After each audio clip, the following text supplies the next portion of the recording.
ஐயப்பன் அல்லது மாணிகண்டன் என்பது ஸ்ரீமன் நாராயணனின் மோகினி அவதாரம் மற்றும் சிவபெருமானின் திருநாட்டில் இருந்து தோன்றிய தெய்வீக குழந்தையாக கருதப்படுகிறார்.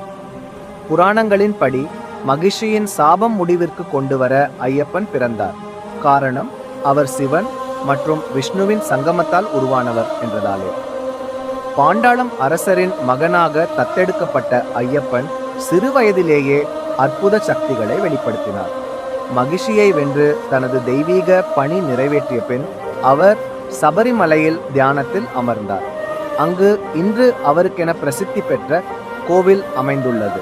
ஐயப்பன் ஒற்றுமையை உருவாக்கும் தெய்வமாக கருதப்படுகிறார். தம்மை சமர்ப்பிக்கும் ஐயப்ப பக்தர்கள் சபரிமலைக்கு செல்கின்றனர். சமுதாயத்தினை தாண்டிய ஒற்றுமையுடன் சுவாமியே சரணம் ஐயப்பா என கோஷமிடுகின்றனர். கடைசி பகுதி ஐயப்பனின் தெய்வீகத்தினை